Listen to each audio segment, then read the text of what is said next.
We are a volunteer community, and to run this community, we require support to do these sessions over Zoom, using tools to run our group effectively and to keep our volunteers motivated. We are open to sponsorships, which help us contribute and bring you good content and expand to new initiatives. Do reach out to Amit or me.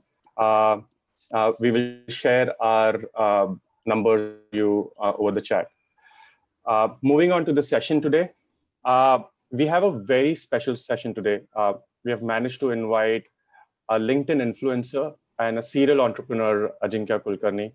Ajinkya is currently a co-founder and CEO of Growfix. Growfix today is making securitized debt instruments accessible to a larger investor base. The platform enables retail investors to invest in SDIs for a minimum ticket size of rupees 10,000 at a 9% returns. I mean, which is phenomenal, right? Where do you get to hear something like this? This is Growfix. This is Ajinkya's second venture. Prior to Growfix, he built and sold Credit Period. Credit Period allowed SME buyers to procure goods and services on credit while ensuring that sellers get their money upfront, thereby eliminating credit risk and enabling instant liquidity. Before starting Growfix, he was VP and head of merchant lending business at MSwipe. He has been in this fintech space for the last 5 years. I personally know Growfix through Credit Vidya. He worked with us. He was with us for a year and a half. And now, obviously, a good friend. He writes frequently on LinkedIn. So if you're not following him on LinkedIn, please do. There are a lot of tips and hacks he talks about investment. And he has been recognized as top voice of 2020 by LinkedIn today. With respect to Ajinkya's session today, right? So most of us are always trying to chase the solution. I mean, we all love building. I mean, who doesn't? However, what we don't give enough attention to is finding and really comprehending problems. So in today's session, Ajinkya is going to share some insights from his experience and is going to walk us on how we should be searching for problems, choosing them, and then figuring out how to work on the solution. Ajinkya, from his multiple years of experience at entrepreneurship, leading multiple teams, is going to share his insights on choosing the right problem to solve. Over to you, Ajinkya. Yeah. Hey, thank you, Pratik. Yes, I'll start this.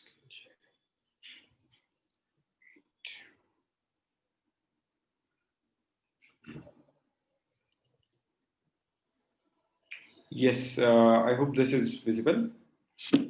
Amit, Pratik, can you confirm whether you see the screen? Yeah. So Ajinkya, just give me a minute. Before we start the session, I just want to put some housekeeping rules. So I would request everyone to please be on mute. If you have any questions, please share it over the chat. The chat is open to all. Keep your questions limited to 1 or 2, given we have restricted amount of time. And please limit the questions relevant to the session's topic. Please do not ask question about his company right now. You can always reach up to him on his LinkedIn profile. Yeah, thank you so much. Over to you, Ajinkya. Yes, cool. Thanks, Pratik. Thanks everybody for joining me here. Pleasure talking to be here and pleasure sharing my learnings. I mean, Pratik gave a very grandiose introduction of mine. I'm still very early and just here to share my learnings and probably learn something from you guys as well, right? Yeah. So, I'm going to talk today about how to choose right problem to solve. How did we do it, and probably share our learnings around the same, right? So yeah, first is we need to understand why problem is more important than solution. I mean, if I ask someone whether problem is important or solution, everybody will say problem, but people don't internalize that fact and they don't necessarily act according to it. So I mean that is that one of the learning I also failed, right, in my previous startup. So we were very sure that we want to focus on problem. And at Credit Vidya, at MSwipe, and many other startups I interacted with, these are where my learnings. And so why is problem more important than solution? I mean, just to right. So problem solving is like a product management or a founder is solving a problem. It's more like a locksmith's job, right? If you've seen locksmith unlock a key. So, and there is a typical setting, right? There is a lock, the key is gone. So there is a problem. Right, and you have thousands of keys without. Right now, there are different approaches of unlocking this lock. One could be basically you put every key you have, try it, and then keep. That's called hard hitting, hit and trial, and that's not a right approach to product management or founders. When I say product manager, at early stage, founder and product manager are quite similar. As the organization grows, the problem is broken into small pieces, and every piece is handled by one product manager, right? So this is how we look at it, right? So what is exactly product management is, it is understanding how the lock is made, right? So if you've seen a lock, like locksmith, if we have ever has, I mean, I was locked out of my home, and I had this lock, and I got a locksmith to open it. And there are two ways they can work, right? They will have multiple keys, or they will just start with a rough, like a key that has no grooves, and then they will try to insert that key, and they will see what are the scratches that the key has from the lock, and those scratches basically replicate the internal grooves of the lock, right? And that's how they will start, filing that key, and then they will make those groove, and finally it will fit in and unlock it. So product management is sort of like that you basically try to understand what are the internal grooves of the lock. What we generally focus on figuring out which key to insert without understanding the grooves internally, right? So it is the product management or founder, like, or finding out the early product solution, whatever. It's about knowing the problem well rather than pushing, that is called, I guess, hammer nail syndrome. So if you have hammer, you will see everything as a nail and keep hammering. So that's not product. It is about learning. So that's why problem is so important. So another aspect of it is, when you try to understand the problem, you also understand that, right? So some problem are actually non-existent. Some problem are actually non-solvable. Not every problem can be solved by a startup. Not every problem can be even solved. Some problem are just systematic, structural, and things. So how this is the biggest mistakes that many startups do and eventually fail, is that they solve a problem nobody really cares about, right? So that is one example. And second, some problems don't have a solution. Let's say any bureaucratic system you take, the things will move very slowly. If you take any government or any, not per se India, but anywhere in the world, right? There is going to be an inherent corruption. If you go and saying, hey, I want to solve for the corruption, it is not possible for one person or for a startup to do it, at least in a startup sense, right? So if you understand the problem well, you will also know whether the problem really exists, whether it can be solved also, right? And then you are saving thousands of hours of solutioning it and then shipping it and then figuring out, hey, it is not working out, right? And second, like that, and third point is solutions basically change, right? So if we like, this is a journey of how communications has changed, right? So the problem here is how people communicate with each other, and solutions, resources, constraints change timely, like with time. So a 200-year back, if a product manager were there, he will suggest a post office. 100-year back, he will suggest a landline. 20, 30 years back, he would suggest pager, and today mobile. 20 years down the line, it will be something different, like Zoom or something. I mean, so solutions keep changing. So if you understand the problem, then you can uh, when and problem understanding comes with all the context, right? So you would know the solution needs to evolve, and you will be able to find the right solution. So what happens is, generally we get a very superficial view of the problem and then start constructing on the solution, and get so invoked in like soaked into the solution that we forget the broader picture of the problem, right? So how do we go about solving the right problem, right? So this is, I mean, this we realized from our previous startup experience, and when we were at that time, we were dead sure that, hey, we don't want to jump into it unless we have a right problem, right? And we don't want to commit the same mistake. The problem should be very, very clean and should be workable, etc, xyz, right? And so how do we go about finding a right problem, right? So the first thing is, you should have many problems at your hand. If you just have a couple of problems you're thinking about, you're going to get emotionally attached to it, and you're going to reject all the evidence that is there, that is against it. Let's say I go to Pratik, he says, अरे इसमें ये problem है, I'll say, यार प्रतीक को कुछ नहीं समझता, चलो मैं तोड़ूंगा, मैं फोड़ूंगा, मैं दुनिया बदलूंगा, XYZ, right? I mean, this is how you are thinking, at least when you are when you're building a solution and when you have to attach to problem, right? To attach to the problem and solution, right? So there should not be any attachment. For that, you need to have multiple problems, right? So so that was our first idea, saying if I want to find the right problem, I should have a lot of problems at my hand. So practice is necessary for that. I should have many problems. So if I ask you, let us say, tell me one problem, it will take you 1 second. If I tell you list down 5 problems, it would probably take you 5 minutes. If I ask you like list 100 problems, it gets exponentially difficult, right? And that's what we did. We basically said, hey, let us list down 100 problems.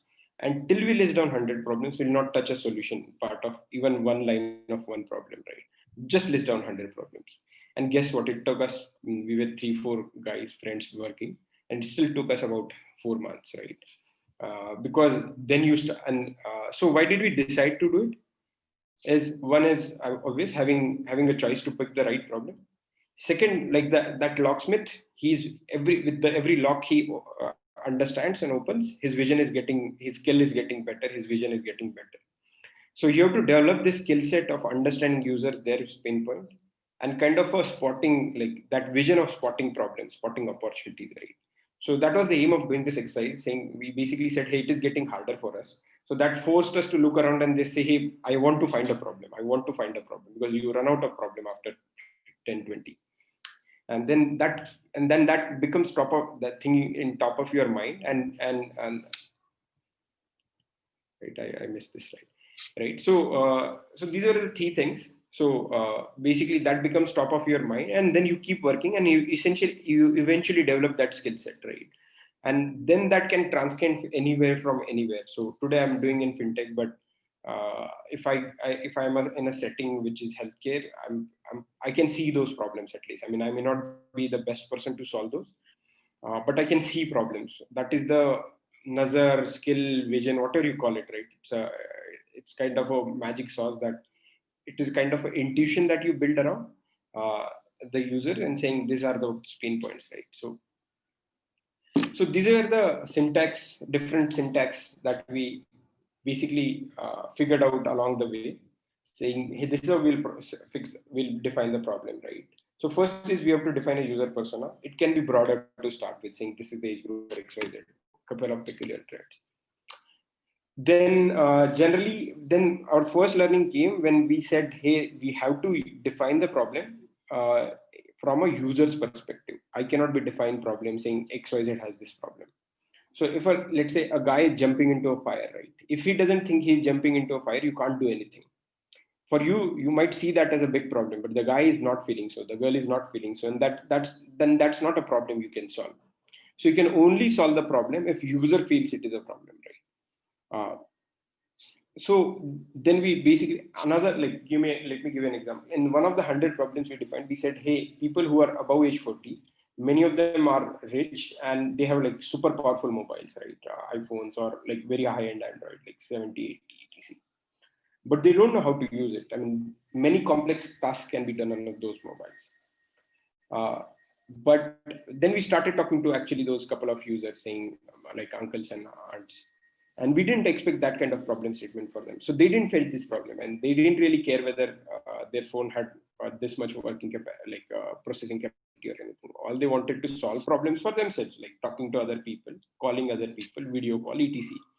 So and had we picked that problem, build something up, and build a team, build code like software, shipped it, got an initial traction just by very little traction, just thinking, hey, we will reach there, and failed after a couple of years, right? So the first understanding we learned is like you should always define it as a first person, saying this user. So you define a user, let's say male, female, whatever. I mean, every problem will have different specs, right, and peculiar traits. So if you are looking at newborn babies and their parents, so like the peculiar trait is a parent who just had a baby, right? So that is a user part. Then if your solution is high end, then salary matters. What is their income matters? So XYZ, right? And then you would basically say, hey, that parent is saying, or that person is saying, I want this. So these are the formats we figured out. I want or need something. I'm stuck at something. So I'm stuck in traffic. like, or something.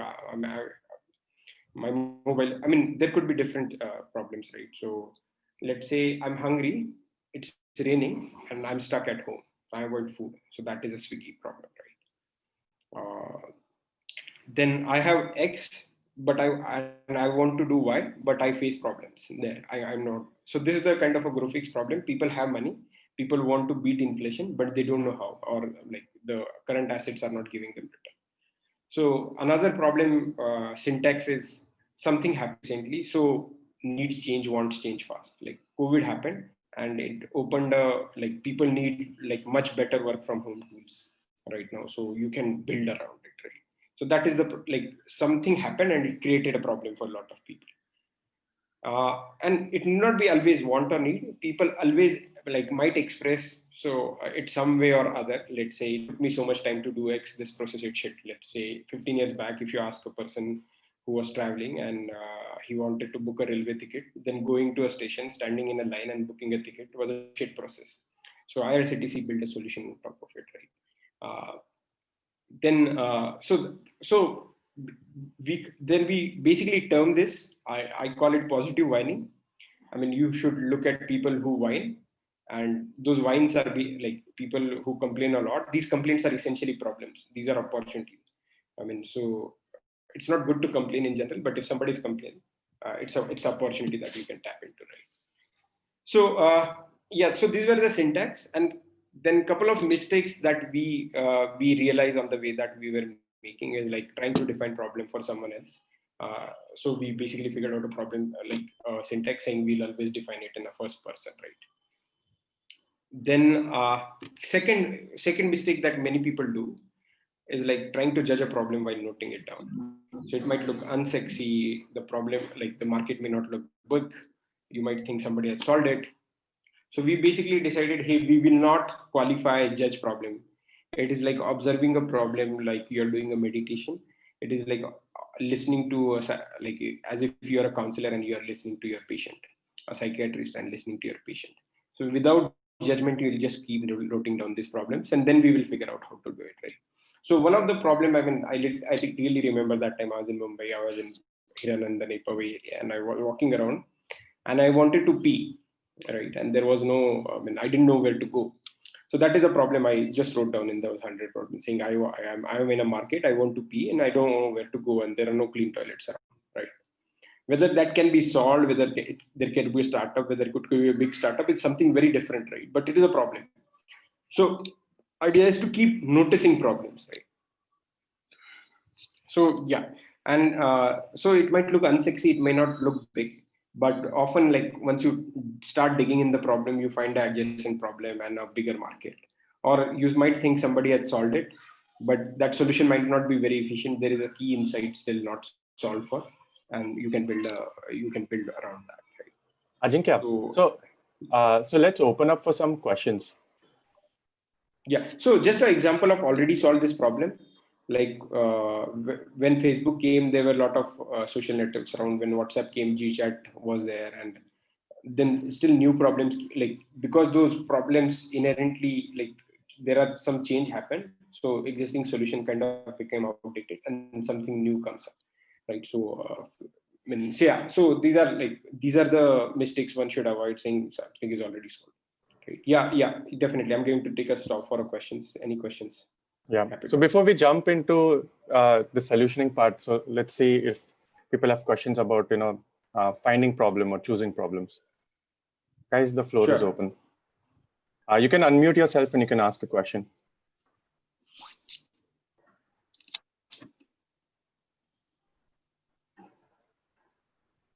Yeah. Hi, Ajinkya. Alok this side. Yes, Alok. So my question was like, when we are writing down like, more problems, like 100 problems, okay? So how much time should we dedicate? How should be our brainstorming part? Because we may get confused or lose so much of our time. How should we, enhance our energy in fixing what's the best thing, right?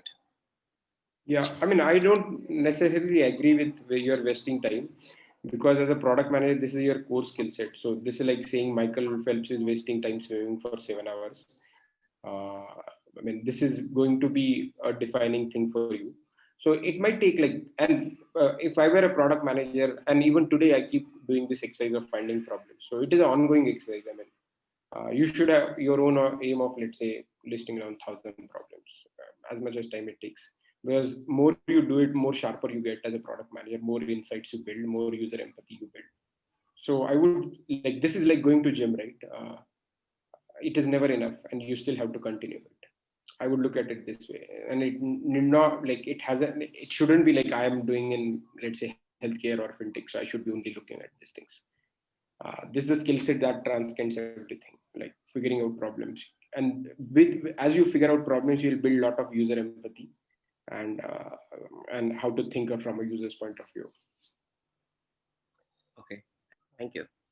I really liked your lock and key analogy about looking at the marks. What do you think are other ways where we could look at there are problems? Especially, I come from a software IT, uh, like most of us here. And as product managers, we tend to think that every problem is solvable and they have the responsibility to solve it. How do we get away with that feeling? So it's about priorities, right? I would rather like, now I have listed down 100 problems. Does that mean I should be working on 100 problems? No, I would choose one problem and solve it properly, right? And only then you will succeed, right? So it is not obviously your responsibility. That is very clear. In fact, if you're doing that, you are actually not doing just to the one problem. You should be attending to. In fact, I remember this, like I read it or heard it somewhere, like when Peter Thiel was running PayPal. So he had given one problem to everyone on the team, and people were only allowed to talk to Peter Thiel about that problem. They cannot talk to Peter Thiel about anything else. Uh, because unless you saw, like, focus on one problem, when you get into solutioning, the focus is the key thing, right? So he wouldn't talk to, like, you could chat about like a random talk with him, but if you are given A, and then you cannot talk to him about task B. If you like, you can pick that task, but your incentives and everything are aligned to A. Your performance is everything aligned to A, and you cannot talk to Peter Thiel about anything except A in terms of work. I mean, you can obviously hang out and everything, but that's the right way when you get into solutioning. Finding problem and finding solution is completely different approaches, right? Finding problem is being generalist, keeping eye open, and finding solution is focus, right? But like, uh, it only comes after finding the right problem. Thanks so much. That's a great thought. The finding problem is being a generalist. Uh, Good morning, Ajinkya. Am I audible? Yes, Yeah, Paresh. this is Paresh here. When it comes to the real life, sometimes I feel there is no time to define so many problems before we start building the solutions. So, how do you see that, considering the time pressures? Yeah. So let me, like, I and Pratik had a discussion about this some time back, saying, so there are two key different things we are talking. One is you are in general observing problems. So I see that as a continuing habit. So that is outside your job, outside your work. Now, if you come to, let us say, talk like the problem you are solving, where basically your founder or senior management has defined some product roadmap and you have to achieve to it.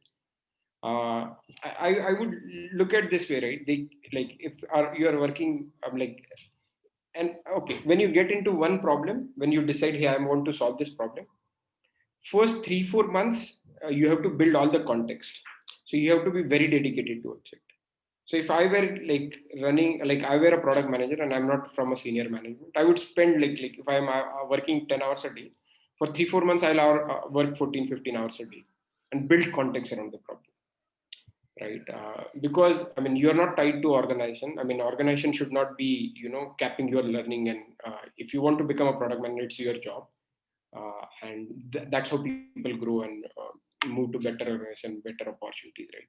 So once you do that, probably 3 months, 6 months, you will have a lot of context around it, and that will eventually, like, you will start building faster, right? And you will know this feature will work, and if you spend that much time with users, you will kind of build an intuition around it, what they want, because you basically are downloading his value, skill set, persona in your mind. It's like copying from a pen drive to your hard disk, right?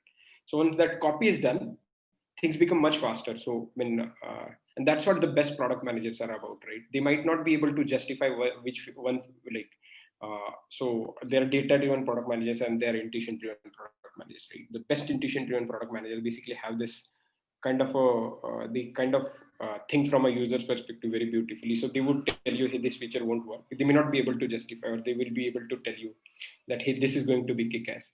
And everybody else might, like, data may not suggest. And these are these are two thought streams that people take to. But whether you are a data person or an intuition person, building a context is mandatory. I mean, if you don't have a context, you are not going to be a good product manager. Then you essentially end up being a project manager where somebody else defines those tasks for you and you just take them to a conclusion, right? So it's your responsibility, whether your organization wants you or not, whether they give you time or not, to understand the context and the problem, right? And it's going to be hard, at least for 3-6 months, but then it will like eventually you will be super smooth. So rather than working 8 hours on the solution, you will need to work 4 hours on the solution, or you could probably achieve double the solution. Yeah, thanks, Ajinkya. We have a question from Vinod. Vinod, you can unmute and also ask the question as well. Vinod Sarang.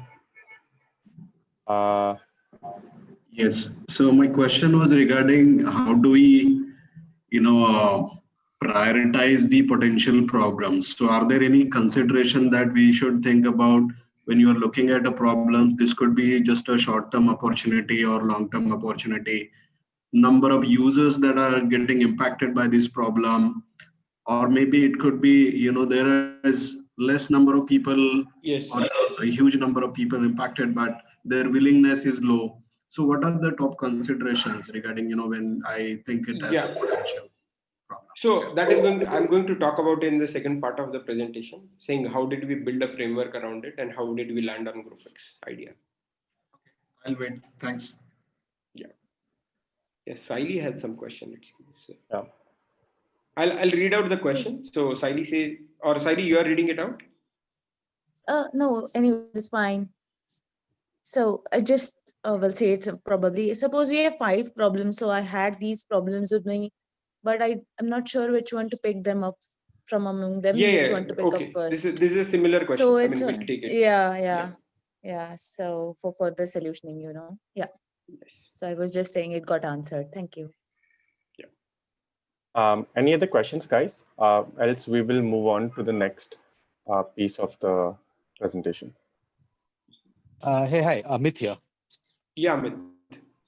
I have just a small question. Like, often we get into a situation where customer wants something, but the need is something else. So how do you tackle with this need versus want dilemma? How do you, convey this to an influential customer who have direct contacts with your higher management? Yeah, that's a great problem, Amit. We all face that. I hope I could hashtag Amit. Yeah. Yes. So that's I mean, I would answer it from a philosophical perspective first, and then I mean, I can only that might act as a guidance, because this is very contextual, right? So Pratik, like at Credit Vidya, Pratik was my manager, so I could walk up to him and tell Pratik very frankly, saying, Pratik, this is shit, this is not working, we should do this. And he would sometimes agree, or he would say, nay, this is my call. We were like, you have to do this way. And we had an open conversation. I don't know whether you have that or not. I was fortunate to have those kind of managers, right? But so I can't comment on specific scene, but here is how we think, right? About want and need in general, a framework. So if you are focusing on need, it should be a very frequent need. If you are focusing on a want, it should be very important want. Like the priority wise want should be super important. Impact of should be super important.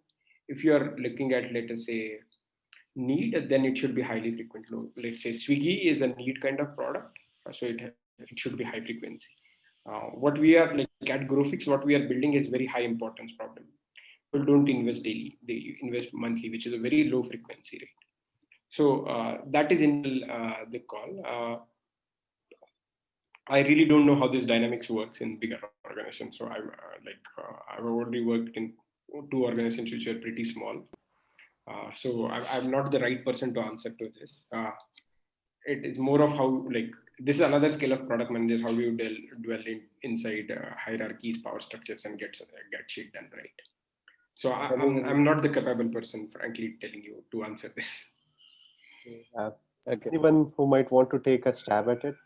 Abhijit or anybody? Hey, Amit, I would like, I have to get into another call at 12:15, so I have to Okay. finish the second part. And Sure. Let's do that. so just like, right, I mean, happy to, if we have a time at the end. I just want to make sure that I prepared something, so I better talk about it. Right. Thank you. Right. Yeah. Any other questions, or should I move to the next part? Yeah, you move to the next part, Ajinkya, and then we will take it up towards the end. Sure. Right. This is where we are. Yes, sir. Right. So yeah, coming to the question, right? How do you choose a problem? So like, choosing a problem is like shooting the bullseye. So like, if you have a very dark circle and I ask you to shoot the center, like, very difficult. But if you have a framework, if you have the circles and that leading to the center, then you at least have a chance, or at least you can improve by looking at, basically you'll get a feedback saying, I will throw this dart, it is this far, so I should be this fast, I should be right, left, etc. Right. So how we look at this is like, if you have any choice to make, there should be framework in place. You remember this quote by Archimedes where he said, if there is big enough lever and a place which I can fix it on, then I can potentially move the earth. So for product managers and founders, framework are those levers. So if you want to solve any problem, any choice, any especially when you solve, like, any problem has to be solved through a framework, right? So you have to build a framework around it, right? So, and I'm going to specifically talk about how we choose this problem, right? How did we tackle these 100 problems, right? And then you can potentially draw analogies for yourself. So first is approach. What do you want to achieve, right? So are you going to choose problem to work on your next startup or in the next organization you join? Or I mean, what are your, like, what is your goal? What do you want? Like, what is the aim of doing this exercise, right? So our goal was very clear. We want to choose a problem so we can build a multi-billion-dollar startup on it, right? That was very clear. Like, so then it essentially like, the first parameter that was very clear to us was,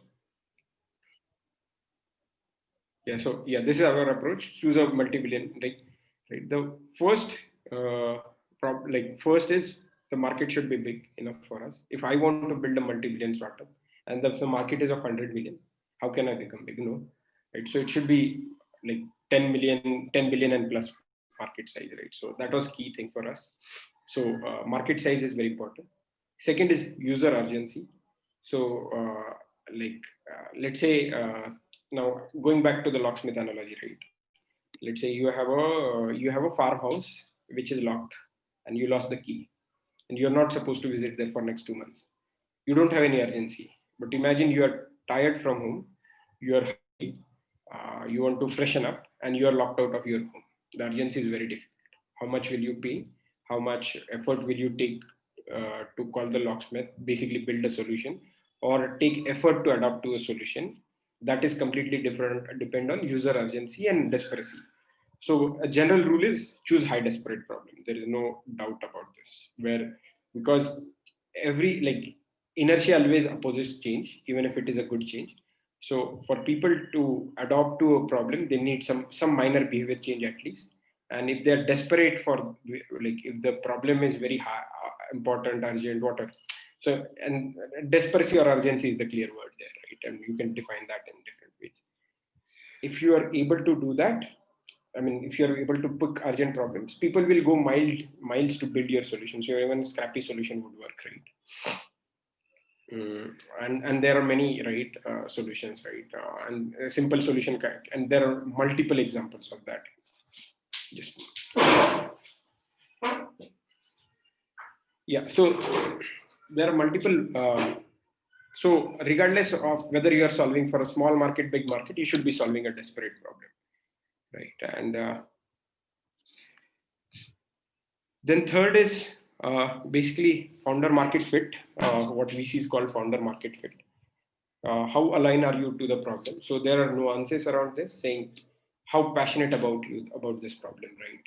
Let's say a genuine problem. Let's say people who are living alone, who are old, and who have chronic diseases like BP and diabetes, they should be given home care. But how much passionate about that problem I am is completely dependent how I am. Do I have a parent who is that old and is facing through that? Do I know somebody very close emotionally I'm attached to who faces that problem? And if I'm not, then I'm not going to be super passionate about this problem. So whether I have an emotional connect with the problem, whether and imagine this, you would be like, at least when we were thinking about this, is like we have to do this for 10-20 years. So every day when we wake up, are we going to, if we are not passionate about it, uh, then it's very difficult, right? And so passion is one thing. Second is whether it is a B2B, B2C. If it is B2C, then the best thing, like the safest is you should yourself be the user, because those feedback loop are much faster. You know, your user urgency. I mean that you might miscalculate for someone else, but you wouldn't miscalculate for yourself, right? So, and if it is a B2B, then sales is the kind of more than a product solutioning, even the urgency of the problem, whether you are able to sell and build initial traction, whether you have relationship with the decision makers at the high levels in those businesses which are you are targeting, right, is very crucial. So uh, passion, B2C, and basically founder market fit is how are you, like, are you the best, are you the best team in some sense, and are you going to willing to give, like are you so much connected to the problem is the thing that matters a lot, right? And so we basically ranked problems. So we basically for every problem we defined 1 to 10 for market size, and then everybody, like everything we were not sure about and had a low market size, we just eliminated that. Then we ranked problem on user urgency, saying, hey, these are, and if we think that the urgency was not high, we eliminated those problems. And then we ranked it on our passion, and then we basically came up with 5 problems, right? And then we started just talking to more and more users around it, and we just thought, like, we basically said, hey, these are the 5 problems, let's spend a month on this, let's talk to more and more users and see where we are enjoying, right? And another criteria we defined is, like, we want to pick a hard problem, because what we knew is, like, the like we are capable, at least, I mean, we believed and we still believe that we can solve hard problem, we can build best of the teams. So the problem better be hard, because it itself creates a moat, and itself, I mean, the payout, like, itself is fun, right? I mean, nobody likes to solve a very simple problem, right? So and based on that, basically we churned out many ideas and landed on Growfix. So at Growfix, our problem statement is very simple, saying people have money, they want to beat inflation, but all the assets are not giving them the return that they want. So they want higher yield item, fixed return, but they still want to be play very safe. The Indian mindset is about playing safe. So at Growfix, we build products that are secured, asset backed, and give higher than FD returns, right? So, and we invite, like, and we basically are building assets around that. So securitization is one solution that we have found. And even literally when we figured out this Growfix statement, we listed down 10 solutions, possible solution addressing this problem. And then we ranked those solutions using a different framework, and basically pick the first solution that came. So we will basically solve the first solution. Then as we expand, we will tap into second, third, fourth, fifth solution, right? So so for, like, it is a, like, if I have to summarize, it's a quite contradictory or hypocritic trait that you have to have. At the right time you have to focus out, and at the right time you have to, like, super focus, and again so focus out and focus in. So the right product management is doing at the right time, because if you do opposite, then you are doomed, right? So yeah, so this is how we did, and this is are my learnings. Happy to answer any questions, understand any learnings from you guys. Thank you. Thank you so much, Ajinkya. The floor is open for questions.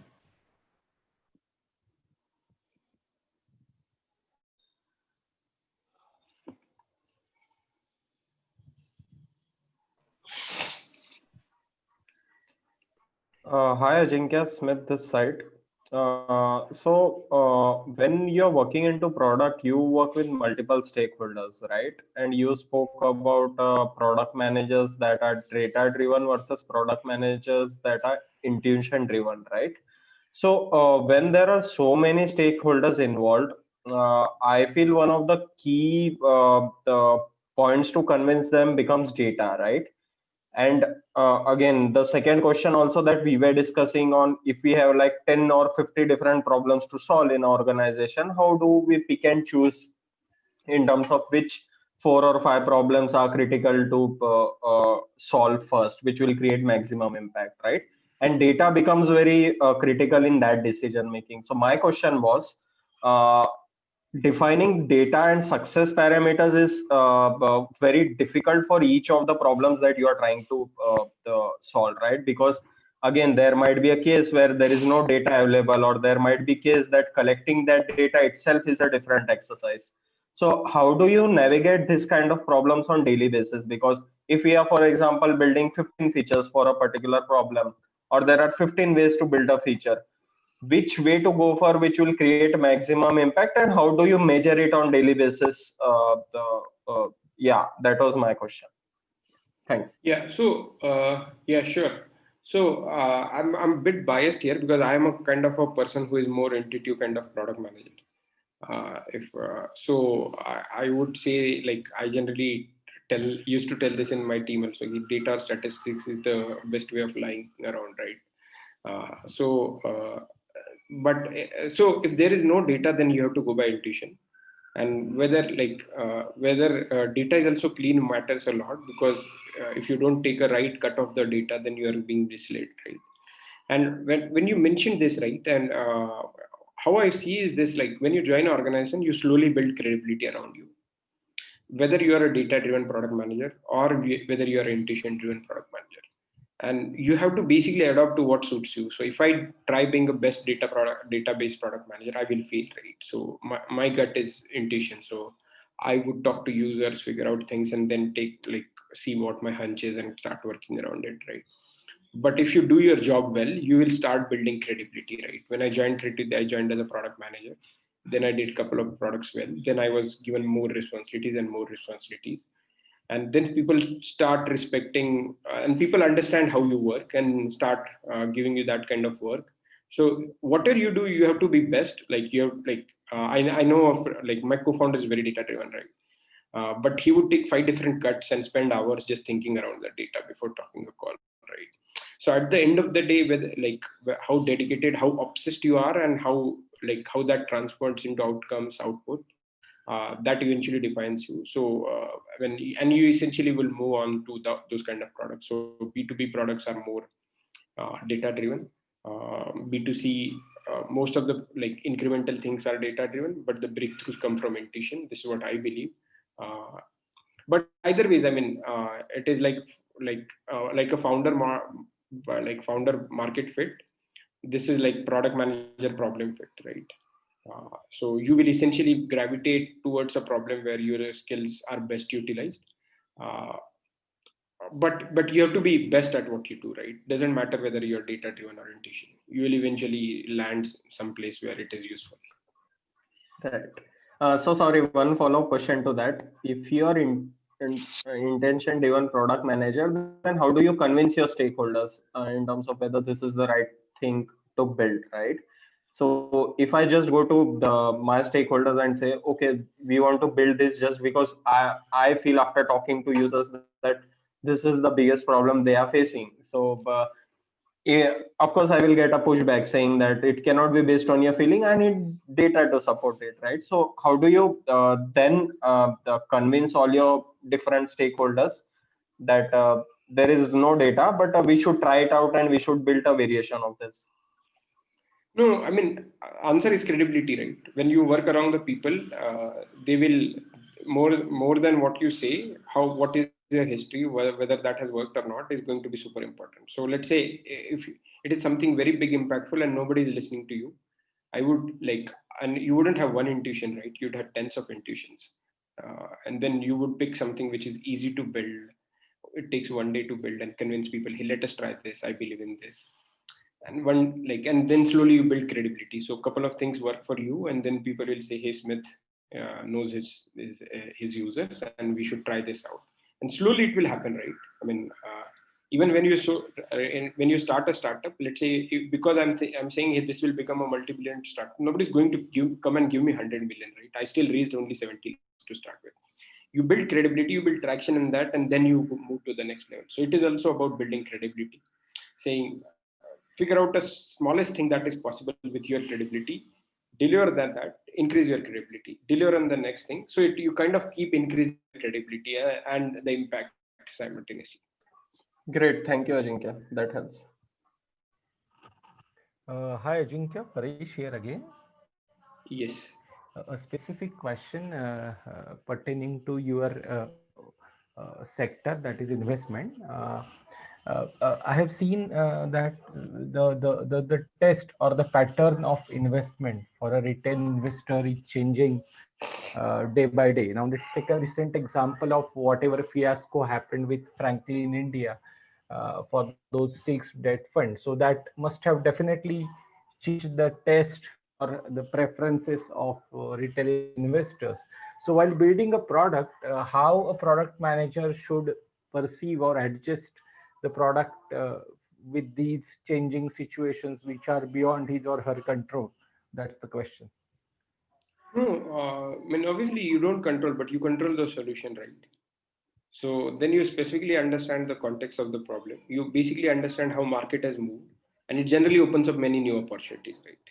So this is kind of where we are lucky, saying, I mean, we started Growfix much before that, but because Franklin basically got doomed, people have very low trust with debt mutual funds, Exactly. and that opens up opportunities for new EA. So anything, in fact, like that's a very secret, like very favorite recipe of startups, saying something big happened and it created some gap, or it created some problem, or it basically opened up something new, and you can capitalize on that faster and just like ride that wave.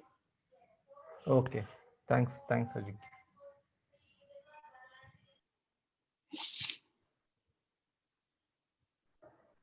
Any other questions?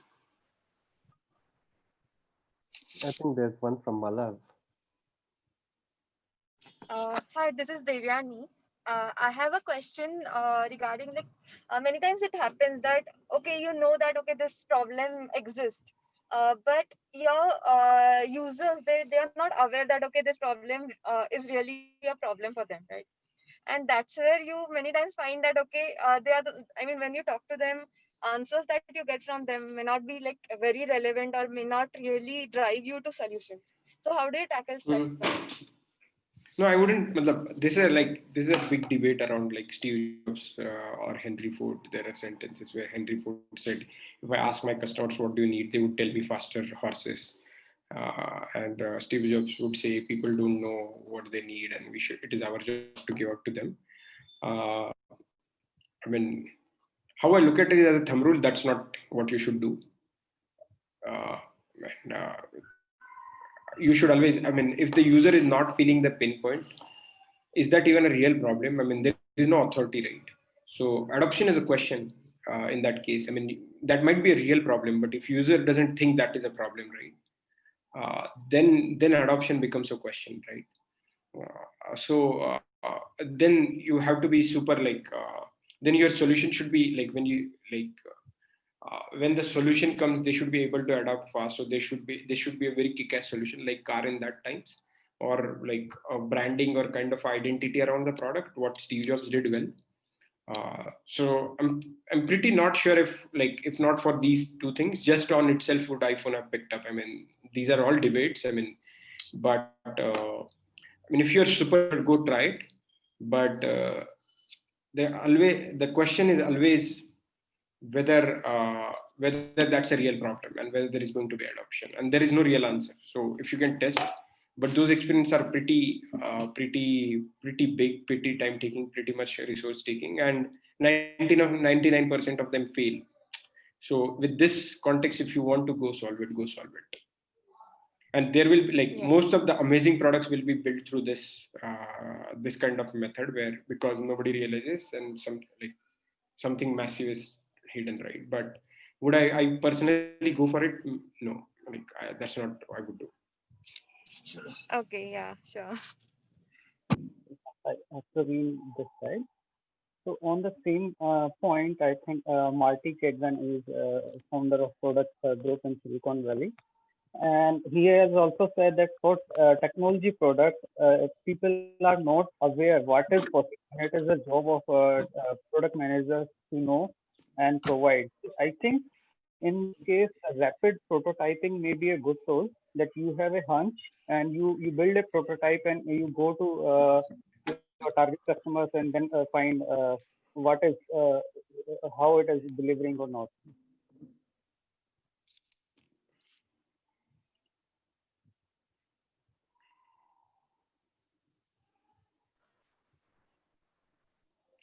Yes, there is this one question.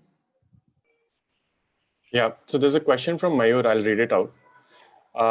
So Mayur says it makes sense that people should think it's the problem too, and it should be a desperate problem, etc. But I remember some other kind of problems. Some are experience goods. People would not know their value.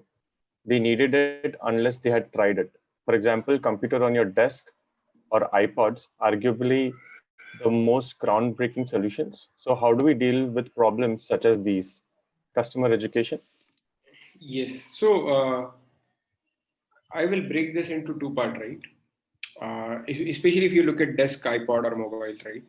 Had you asked 50 years back also somebody, hey, do you feel need to talk to your son who is 50, like, who is 500 miles or kilometers away? That person would have said yes. So that, like, and had you told people like I could give a device to you which you could go like carry while you just move on and talk through it, people would have yes said yes to it. So like, people hadn't this problem, right? So even the mobile or thing, right? So there is a different thing where people are not able to imagine solution because these are technology and they evolve fast, but they clearly identified the problem. I mean, if you ask a user, say, do you have this problem? He would have said, yes, I have this problem. I want to talk to my son who is 50 kilometers away, 500 kilometers away. While, I mean, and probably a video call, I would want to see him, right? So that problem still existed. The technology didn't evolve, and as soon as it evolved, it got solved. So that is one, right? Second, there are very minor problems, right? These problems where we see this has to be like there is specific context to it, saying why user should feel it. The adoption should be high. Like a startup is resource crunch, so you cannot spend much on marketing, right? There are products which are sold through advertising, and basically the user is basically told repeatedly that you have this need, you have this problem here, and people they're like made to believe it, right? Like 50 years back, or even in my childhood, or like before TV commercials say, dandruff shampoo was something that we didn't even think that dandruff is a problem, right? But Virat Kohli came, Anushka Sharma came, this guy came, that guy came, and they told us, "Arey, dandruff is such a big problem. Your girlfriend will leave you for dandruff." And then we started buying dandruff shampoos, right? So these, I mean, I'm not saying like so most of the product problems are not desperate, but startups should solve desperate problems, right? Because then they can grow fast. I mean, you can like people are like people even sell non-existent problem, right? But that needs a very active selling, right? So one like so summarize like there are some problem that people know and they agree they want solution. The solution is very difficult to build, and second, there are some problem which may not exist, and then there is very minute probability that problem exists, but it's a hidden problem. I really don't have any framework around it, so I wouldn't personally do it. Thank you, Ajinkya. Guys, we have time for one last question and then we will close it. Yes, Siley has this question. It's a nice question. User urgency market size is important for choosing a problem, is what I understand. So, what kind of experience should we do? If you could, please tell us. Like, yeah.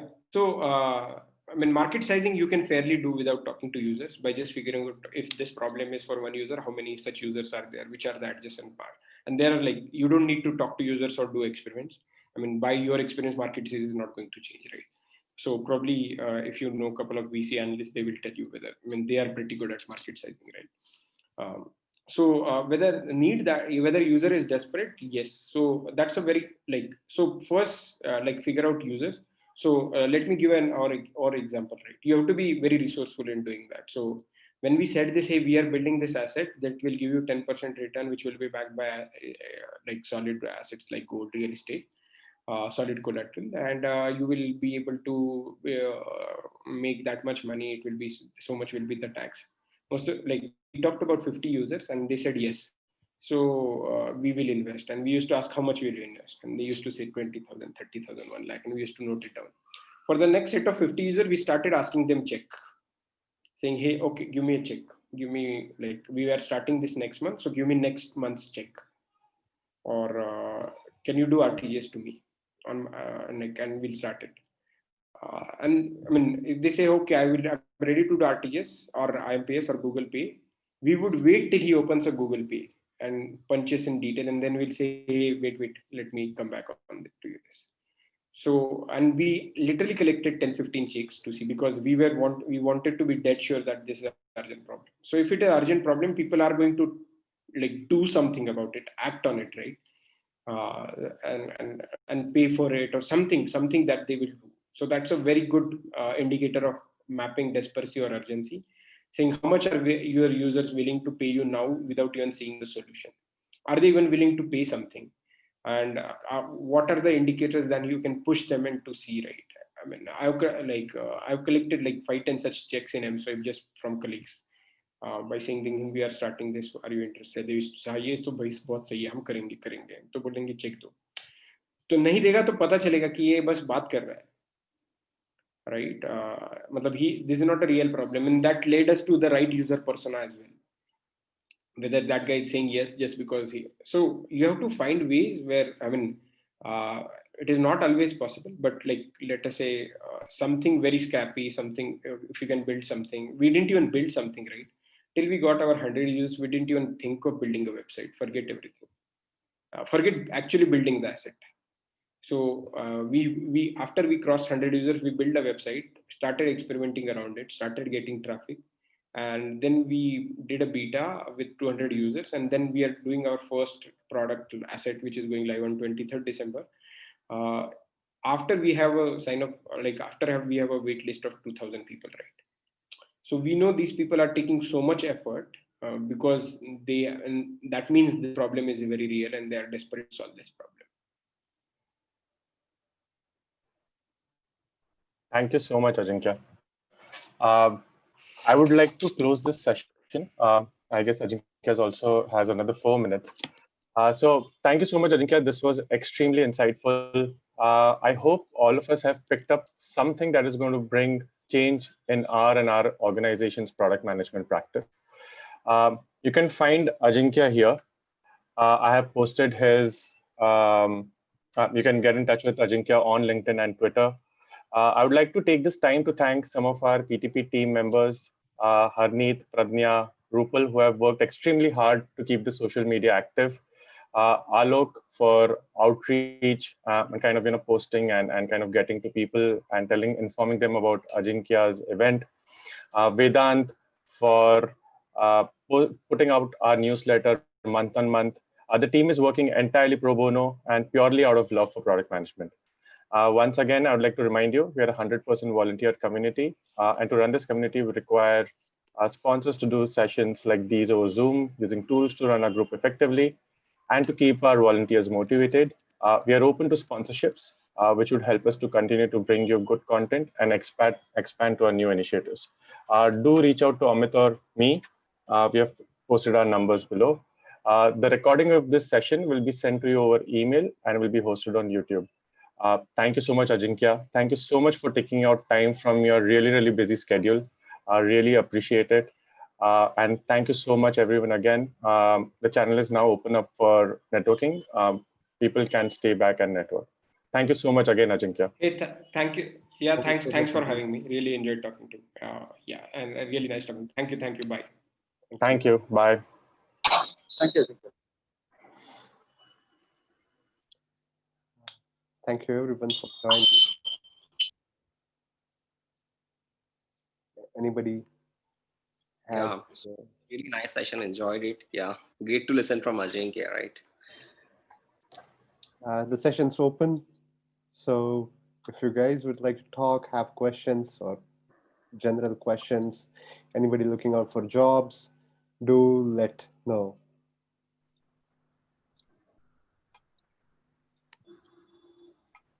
And yeah, we can connect. If Product Tank Pune also has a very active job board through WhatsApp, so if anyone's, be on the lookout.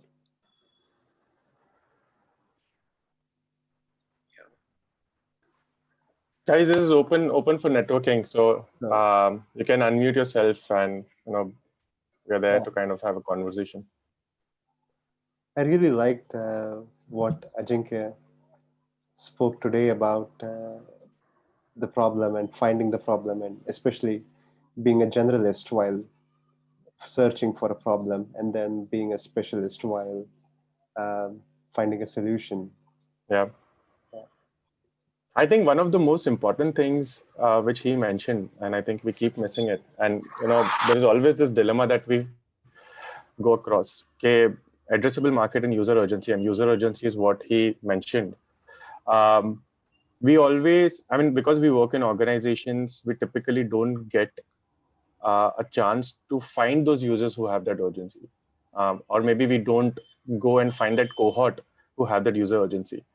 That's why these large organizations exist. So even for companies like Apple, when they've built those devices, I'm sure they must have found a good cohort who have said that, listen, I have these kind of problems and I'm desperate to pay money for it. Even if these are experienced products. So take an example of Louis Vuitton, right? They have an experienced product in place. They must have found, these guys must have spoken to some really, really rich folks and said, okay, you're thinking of building something like this, where you could build a great brand